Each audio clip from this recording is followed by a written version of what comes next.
ಸ್ನೇಹಿತರೆ, pre round ಬಗ್ಗೆ ಒಂದು ಅಪ್ಡೇಟ್ ಅನ್ನು ನೀಡಬೇಕಾಗಿತ್ತು. ಒಂದು ಇತ್ತೀಚೆಗೆ KA ಮೂಲಗಳು ಒಂದು ಸ್ಪಷ್ಟಪಡಿಸಿದ್ದಾವೆ. ಏನು ಅಂದರೆ, ಪ್ರೀ ರೌಂಡ್ ಬಗ್ಗೆ ನಾನು ಹಿಂದಿನ ವಿಡಿಯೋದಲ್ಲಿ ಹೇಳ್ತಾ ಇದರಲ್ಲಿ ಒಂದು ಸ್ಪೆಸಿಫಿಕ್ ಆಗಿರ್ತಕ್ಕಂಥ, ನಿರ್ದಿಷ್ಟವಾಗಿರ್ತಕ್ಕಂಥ, ನಿಖರವಾದಂಥ ಆಪ್ಷನ್ಗಳನ್ನು ಕೊಡಿ. ಈ ಆಪ್ಷನ್ಗಳಲ್ಲಿ ಯಾವುದೇ ಈ ಆಪ್ಷನ್ ಎಂಟ್ರಿನಲ್ಲಿ ನಿಮ್ಗೆ ಯಾವ ಸೀಟ್ ಸೆಲೆಕ್ಷನ್ ಆದರೂ ಹೋಗಿ ಅಡ್ಮಿಷನ್ ಆಗಬೇಕು, ಇಲ್ಲಾಂದರೆ ಎಕ್ಸಿಟ್ ಆಗಬೇಕು ಅಂತ ಹೇಳಿದ್ದೆ. ಆದರೆ ಒಂದನ್ನು ಸ್ಪಷ್ಟಪಡಿಸಿದ್ದಾರೆ KA ಅಧಿಕಾರಿಗಳು. ಏನು ಅಂದರೆ, ನೀವು ಯಾವುದೇ ಸೀಟನ್ನು, ನಾನು ಪ್ರೀ ರೌಂಡ್ ಬಗ್ಗೆ ಹಿಂದೆ ಹೇಳಿಬಿಟ್ಟಿದ್ದೀನಿ. ಏನು ಅಂದರೆ, ಆಮೇಲೆ ಅದರಲ್ಲೂ ಒಂದು ಪ್ರಶ್ನೆ ಕೇಳಿದಿರ ನೀವು, ಇದು ಟಾಪ್ ರ್ಯಾಂಕಿಂಗ್ ಇರೋರಿಗೆ ಅನುಕೂಲನಾ ಅಥವಾ ಎಲ್ಲ ರ್ಯಾಂಕಿಂಗ್ನವರಿಗೂ ಅನುಕೂಲನಾ ಅಂತ. ಇದು ನೀವು ಸ್ಪೆಸಿಫಿಕ್ ಆಗಿ ಇಂಥ ಕೋರ್ಸೇ ಹೋಗಬೇಕು ಅನ್ನೋರಿಗೆ ಎಲ್ಲರಿಗೂ ಅನುಕೂಲ. ನಾನು ಸ್ಪೆಸಿಫಿಕ್ ಆಗಿ AHSಗೆ ಹೋಗ್ತೀನಿ, ಎಂಜಿನಿಯರಿಂಗ್ಗೆ ಹೋಗ್ತೀನಿ, ನಾನು ನಿಖರವಾಗಿ ನಿರ್ದಿಷ್ಟವಾಗಿ ಯಾವುದೋ ಒಂದು ಕೋರ್ಸ್ಗೆ ಹೋಗ್ತೀನಿ ಅಂತ ಇದ್ದವರಿಗೆ ನೀವು ಅಷ್ಟು ಮಾತ್ರ ಹಾಕಿದರೆ ಒಂದು ಸೀಟ್ ಅಲಾಟ್ ಆಗುತ್ತೆ.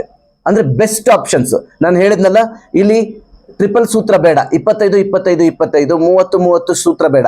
ಫಸ್ಟ್ 2 ಸೂತ್ರ 25 25 ಟಾಪ್ ಕಾಲೇಜಸ್ ಆ್ಯಂಡ್ ನಿಮಗೆ ಸ್ವಲ್ಪ ಅದ್ರಲ್ಲಿ ತಪ್ಪಿಗೆ ಹೋಗಿರ್ತಕ್ಕಂಥ, ನಿಮಗೆ ಬೆಸ್ಟ್ ನಾನು ಹೋಗೇ ಹೋಗ್ತೀನಿ ಅನ್ನೋ ಕಾಲೇಜಸನ್ನು, ಕೋರ್ಸನ್ನು ಆಪ್ಷನ್ ಎಂಟ್ರಿ ಮಾಡಿ, ಯಾವುದೇ ಕೋರ್ಸ್ಗಳಾಗಲಿ irrespective of courses option entry ಮಾಡಿ ಪ್ರೀ ರೌಂಡ್ಗೆ. ಅದರಲ್ಲಿ ನಿಮಗೆ ಸೀಟ್ ಅಲಾಟ್ ಆಯಿತು ಅಂದರೆ ನೀವು ಹೋಗಿ ಅಡ್ಮಿಷನ್ ಆಗಬೇಕು, ಇಲ್ಲ ಎಕ್ಸಿಟ್ ಆಗಬೇಕು ಅಂತ ಹೇಳಿದ್ದೆ. ಆದರೆ ಎಕ್ಸಿಟ್ ಆಗೋದಕ್ಕೂ ಒಂದು ಅವಕಾಶವನ್ನು ಕೊಟ್ಟಿದ್ದಾರೆ. ಎಕ್ಸಿಟ್ ಆದಮೇಲೆ ನಿಮಗೆ ಮತ್ತೆ ಜನರಲ್ ಕೌನ್ಸಿಲಿಂಗ್ ಹೋಗ್ಲಿಕ್ಕೆ ಒಂದು ಅವಕಾಶವನ್ನು ಕೊಟ್ಟಿದ್ದಾರೆ. ಏನು ಅಂದರೆ, ನಿಮಗೆ ಸೀಟ್ ಸ್ಯಾಟಿಸ್ಫೈ ಆಗ್ತಾ ಹೋಗಿ ಅಡ್ಮಿಷನ್ ಆಗಬೇಕು. ಪ್ರೀ ರೌಂಡಲ್ಲಿ ಚಾಯ್ಸ್ ಎಂಟ್ರಿ ಇರಲ್ಲ, ಇಲ್ಲಿ ಆಪ್ಷನ್ ಎಂಟ್ರಿ ಒಂದೇ, ಚಾಯ್ಸ್ ಎಂಟ್ರಿ ಇರಲ್ಲ. ಸದ್ಯದಲ್ಲೇ ಪ್ರಾರಂಭ ಆಗ್ತಾ ಇದೆ. ಸೀಟ್ ಮ್ಯಾಟ್ರಿಕ್ಸ್ ಎಲ್ಲದೂ ಬಂದ ತಕ್ಷಣ ಪ್ರಾರಂಭ ಮಾಡ್ತಾರೆ. ಸೀಟ್ ಮ್ಯಾಟ್ರಿಕ್ಸ್ ಜೊತೆಗೆ ಫೀಸ್ ಸ್ಟ್ರಕ್ಚರು ಬರುತ್ತೆ. ಫೀಸ್ ಸ್ಟ್ರಕ್ಚರ್ ಮತ್ತು ಸೀಟ್ ಮ್ಯಾಟ್ರಿಕ್ಸ್ ಬಗ್ಗೆ ಬಂದ ತಕ್ಷಣ ಅದನ್ನು ಅಪ್ಡೇಟ್ ಕೊಡ್ತೀವಿ ನಾವು ಇದೇ ನ್ಯೂಸ್ ಕೆಫೆ ಚಾನಲ್ನಲ್ಲಿ. ಇದ್ರ ಜೊತೆಗೆ ಈ ಪ್ರೀ ರೌಂಡ್ ಬಗ್ಗೆ ನಾನು ಹೇಳ್ತಾ ಇರುವಾಗ ಏನಂತ ಹೇಳಿದ್ದೆ, ಆಪ್ಷನ್ ಎಂಟ್ರಿ ಮಾಡ್ತಾ ನಿರ್ದಿಷ್ಟವಾಗಿರ್ತಕ್ಕಂಥ, ನಿಖರವಾಗಿರ್ತಕ್ಕಂಥ, ಪ್ರಿಸ್ಕ್ರೈಬ್ ಆಗಿರ್ತಕ್ಕಂಥ, you are well to do that. ಅದು ನೀವು ಅದರಲ್ಲಿ ನಾನು ಇದಕ್ಕೆ ಹೋಗೇ ಹೋಗ್ತೀನಿ ಅಂತ ಆಗಿರ್ತಕ್ಕಂಥ ಕೋರ್ಸ್ಗಳ ಆಪ್ಷನ್ ಎಂಟ್ರಿ ಮಾಡ್ತೀರಾ. ಇದರಲ್ಲಿ ಸೀಟ್ ಸಿಕ್ಕ ತಕ್ಷಣ ಹೋಗಿ ಅಡ್ಮಿಷನ್ ಆಗ್ತೀರಾ. ಸೀಟ್ ಸಿಗದೇ ಇದ್ದರೆ ಜನರಲ್ ಕೌನ್ಸಿಲಿಂಗ್ ಬರ್ತೀರಾ. ಆದರೆ ಸೀಟ್ ಸಿಕ್ಕು ನನಗೆ ಇದು ಕೂಡ ಇಷ್ಟ ಇಲ್ಲ, ನಾನು ಯಾವುದೋ ಒಂದು ತರಾತುರಿನಲ್ಲಿ ಹಾಕಿಬಿಟ್ಟೆ ಅಂತ ನಿಮಗೆ ಗಿಲ್ಟ್ ಇದ್ದರೆ ನೀವು ಈ ಸೀಟನ್ನು ಕೂಡ ಸರೆಂಡರ್ ಮಾಡ್ಬೋದು ಅಂತ ಒಳ್ಳೆ ಅವಕಾಶವನ್ನು ನೋಡಿ. ಅದಕ್ಕೆ ನಾವು KAಗೆ ಆಭಾರಿಯಾಗಿರಬೇಕು ಅಂತ ಹೇಳ್ತಾ ಇರೋದು. ನಾನು ಪದೇ ಹೇಳ್ತಾ ಇರ್ತೀನಿ, ಇಂಥ ಒಂದು ಸಮರ್ಪಕವಾದಂತಹ, ಸುವ್ಯವಸ್ಥಿತವಾದಂತಹ ಈ ಒಂದು ಮಾದರಿ ವ್ಯವಸ್ಥೆಗೆ ಈ ಕರ್ನಾಟಕದಲ್ಲಿ ಮಾತ್ರ ಇಂಥ ಮಾದರಿ ವ್ಯವಸ್ಥೆ ಇರ್ತಕ್ಕಂಥದ್ದು. ಆ ವ್ಯವಸ್ಥೆಗೆ ನಾವು ಹ್ಯಾಟ್ಸ್ ಆಫ್ ಹೇಳಲೇಬೇಕು ಸ್ನೇಹಿತರೆ. ಈಗ ಅದರಲ್ಲೂ ಪ್ರೀ ರೌಂಡೇ ಒಂದು ವಿಶೇಷವಾದಂಥ ರೌಂಡು. ಆ ಪ್ರೀ ರೌಂಡ್ನಲ್ಲಿ ಮತ್ತು ಏನು 2 ಅಪ್ಡೇಟ್ ಬರ್ತಾ ಇದ್ದೀನಿ. ಒಂದು, ನೀವು ಅದರಲ್ಲಿ ಸ್ಯಾಟಿಸ್ಫೈ ಆದರೆ ಹೋಗಿ ಅಡ್ಮಿಷನ್ ಆಗಬೇಕು, ಸ್ಯಾಟಿಸ್ಫೈ ಆಗದೇ ಇದ್ದರೆ ಸೀಟನ್ನು ಬಿಟ್ಕೊಡ್ಬೋದು ಮತ್ತೆ ಜನರಲ್ ಕೌನ್ಸಿಲಿಂಗ್ ರೌಂಡ್ಗೆ ಬರ್ಬೋದು. ಜನರಲ್ ಕೌನ್ಸಿಲಿಂಗ್ ಅಂತ ಹೇಳಿದ್ರೆ mock first, second extended round ಇದೆಯಲ್ಲ, ಈ ಎಲ್ಲ ಸುತ್ತುಗಳಲ್ಲೂ ನೆಕ್ಸ್ಟ್ ಭಾಗವಹಿಸ್ಬೋದು. ಏನು ಅಂದರೆ, ಇನ್ನೊಂದು ಅಪ್ಡೇಟ್ ಏನಿದೆ ಅಂದರೆ, ಈ ವರ್ಷ ಇನ್ನೂ ಒಂದು ಸ್ಪಷ್ಟಪಡಿಸಿದ್ದಾರೆ KA ಅಧಿಕಾರಿಗಳು, KA ಈ ಪ್ರಸನ್ನ ಸರ್. ಏನಂದರೆ, ಈ 2 ನೀಟ್ ಬಂದಮೇಲೆ, ನೀಟ್ ಮತ್ತು ನಮ್ಮ CET ಈ 2 ರ್ಯಾಂಕಿಂಗ್ ಆಧಾರದ ಮೇಲೆ ಕಂಬೈನ್ಡ್ ಕೌನ್ಸಿಲಿಂಗೇ ನಡೆಯುತ್ತೆ ಅಂತ. ಕಂಬೈನ್ಡ್ ಕೌನ್ಸಿಲಿಂಗ್ ಅಂದರೆ ಪ್ರತಿ ವರ್ಷದ ಥರ ಸ್ವಲ್ಪ ಆಚೀಚೆ, ನೀಟ್ ಮೆಡಿಕಲ್ ರೌಂಡ್ ಸ್ವಲ್ಪ ಆಚೀಚೆ ಆಗ್ಬೋದು, ಯಾವುದು ಸ್ವಲ್ಪ ಬೇಗ ಆಗ್ಬೋದು, ಯಾವುದು ಎಂಜಿನಿಯರಿಂಗ್ ಮತ್ತು ಅಗ್ರಿ ಅಲೈಡ್, ಫಾರ್ಮಾ ಸೈನ್ಸ್.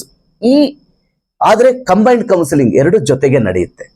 2 ಜೊತೆಗೆ ನಡೆಯೋದ್ರಿಂದ ನಿಮಗೆ ಯಾವುದು ಸ್ಪಷ್ಟೀಕರಿಸಲಿಕ್ಕೆ ಸಾಧ್ಯ ಆಗುತ್ತೆ, ನಾವು ಯಾವುದಕ್ಕೆ ಹೋಗಬೇಕು, ಯಾವುದಕ್ಕೆ ಹೋಗಬಾರ್ದು ಅಂತ. ಆದರೆ ಈ ಪ್ರೀ ರೌಂಡ್ನಲ್ಲಿ ನೀವು ನಿಖರವಾಗಿರ್ತಕ್ಕಂಥ ನೀಟ್ ಅಭ್ಯರ್ಥಿಗಳು, ನಾನು ನೀಟ್ ಹೋಗ್ತೀನಿ ಅನ್ನೋರು ಈ ಇದರಲ್ಲಿ ಭಾಗವಹಿಸೋದು ಬೇಡ. ನನಗೆ ಭಾಳಷ್ಟು ಜನ ಕೇಳಿದ್ದಾರೆ, ಮೆಸೇಜ್ ಮಾಡಿ, ವೈಯಕ್ತಿಕವಾಗಿ ಮೆಸೇಜ್ ಮಾಡಿ, ಆಮೇಲೆ ಕಮೆಂಟ್ ಮಾಡಿ ಕೇಳಿದ್ದಾರೆ. ಇದರಲ್ಲಿ ಯಾವುದೇ ಕಾರಣಕ್ಕೂ ನಿಮಗೆ ಗೊಂದಲಗಳಿದ್ರೆ, ನೀಟ್ ನಾನು ಹೋಗ್ತೀನಿ, ನೀಟ್ ಅಂದರೆ ನೀಟಲ್ಲಿ MBBS, BDS, BHMS, BAMS ಇವಕ್ಕೆ ಹೋಗ್ತೀನಿ ಅಂತ ಇರ್ತಕ್ಕಂಥವ್ರು ದಯವಿಟ್ಟು ಒಂದು ಕ್ಷಣ ಇದಕ್ಕೆ ಪ್ರೀ ರೌಂಡ್ಗೆ ಬರಬೇಡಿ. ಪ್ರೀ ರೌಂಡ್ ಆದ್ಮೇಲೆ ನಿಮ್ಗೆ ಅವಕಾಶ ಇದ್ದೇ ಇರುತ್ತೆ. ಅದ್ರಲ್ಲಿ ಒಳ್ಳೆ ಸೀಟ್ ಸಿಗದೆ ಇದ್ರೆ ಇಲ್ಲಿ 20% 30% ಅಷ್ಟೇ ಹೋಗ್ತು. ಉಳಿದಿರ್ತಕ್ಕಂಥ ಸೀಟ್ಗಳು ನಿಮಗಾಗಿ ಕಾಯ್ತಾ ಇರುತ್ತೆ. ನಿಮಗೆ ಒಳ್ಳೆ ರ್ಯಾಂಕಿಂಗ್ ಇದ್ರೆ ಈ ಕೋರ್ಸ್ಗಳು ಸಿಗುತ್ತೆ. ಆದ್ದರಿಂದ ಸ್ನೇಹಿತರೆ, ತರಾತುರಿ ಮಾಡಬೇಡಿ. ನಿಖರವಾದಂಥ ಆಪ್ಷನ್ಗಳನ್ನು, ನಿರ್ದಿಷ್ಟವಾದಂಥ ಆಪ್ಷನ್ಗಳನ್ನು ರೆಡಿ ಮಾಡ್ಕೊಳ್ಳಿ. ಆಮೇಲೆ ಇಲ್ಲಿ ನೀವು ಸೀಟ್ ಸಿಕ್ಕರೆ ಅಡ್ಮಿಷನ್ ಆಗ್ತೀರಾ. ಯಾಕೆಂದರೆ ನೀವು ಒಳ್ಳೊಳ್ಳೆ ಸೀಟೇ, ಬೇಕಾದ ಸೀಟೇ ಹಾಕಿರ್ತೀರಾ. ಅದರಿಂದ ಸೀಟ್ ಸಿಕ್ಕರೆ I am very satisfied with seat. Entry ಯಾವುದು ಆಪ್ಷನ್ ಎಂಟ್ರಿ ಜೊತೆ ಚಾಯ್ಸ್ ಎಂಟ್ರಿ ಇರಲ್ಲ. ಚಾಯ್ಸ್ ಎಂಟ್ರಿ ಇಲ್ಲದೆ ಇದ್ರೂ ಕೂಡ ನೀವು you are satisfied with seat ಅಂತ ನೀವು ಮಾಡ್ಕೊಂಡಿರ್ತೀರಲ್ಲ, ನೀವು ಹೋಗಿ ಅಡ್ಮಿಷನ್ ಆಗಿ. ಇಲ್ಲ, ಅಲ್ಲೂ ಕೂಡ ಯಾರೋ ಒಂದು ತರಾತುರಿನಲ್ಲಿ ಅಥವಾ ಅಪ್ಪ ಅಮ್ಮನ ಗೈಡೆನ್ಸಿಂದ ಆಮೇಲೆ ನಿಮ್ಮ ಮನಸ್ಸುಗಳು ಬದಲಾಗಿ ಇಲ್ಲ ನನಗೆ ಆಗಲ್ಲ ಅಂತ ಹೇಳಿದ್ರೆ ಈ ಸೀಟನ್ನು ಸರೆಂಡರ್ ಮಾಡ್ಬೋದು. ಆ ಸರೆಂಡರ್ ಆಗಿರ್ತಕ್ಕಂಥ ಸೀಟು ಕಾಮನ್ ಪೂಲ್ಗೆ, ಸೀಟ್ ಮ್ಯಾಟ್ರಿಕ್ಸ್ಗೆ ಮತ್ತೆ ಸೇರ್ಕೊಳ್ತಕ್ಕಂಥ ವ್ಯವಸ್ಥೆ ಮಾಡಿದ್ದಾರೆ. ಆಮೇಲೆ ಇನ್ನೊಂದು ಅಪ್ಡೇಟ್ ಏನು ಅಂದರೆ ಕಂಬೈನ್ಡ್ ಕೌನ್ಸಿಲಿಂಗ್ ಆಗ್ತಾ ಇದೆ. ನೆಕ್ಸ್ಟ್ ಜನರಲ್ ಕೌನ್ಸಿಲಿಂಗು ಕಂಬೈನ್ಡ್ ಆಗ್ತಾ ಇದೆ. ಸ್ವಲ್ಪ ಇಂಜಿನಿಯರಿಂಗ್ ಬೇಗ ಆಗ್ಬೋದು, ನೀಟ್ ನಂತರ ಆಗ್ಬೋದು, ಆದರೆ ಕಂಬೈನ್ಡ್ ಕೌನ್ಸಿಲಿಂಗ್ಗೆ ಹೋಗ್ತಾ ಇರೋದ್ರಿಂದ ನೀವು first round Mach round, first round, second round, second extended round ಅಲ್ಲಿವರೆಗೂ ವೆಯ್ಟ್ ಮಾಡಿದ್ರೆ ನಿಮಗೆ ನಿಮ್ಮ ಕನಸಿನ ಸೀಟು ಸಿಗೋ ಸಾಧ್ಯತೆ ದಟ್ಟವಾಗಿದೆ ಸ್ನೇಹಿತರೆ. ಇದೇ ಇವತ್ತಿನ ಅಪ್ಡೇಟ್. ಧನ್ಯವಾದಗಳು.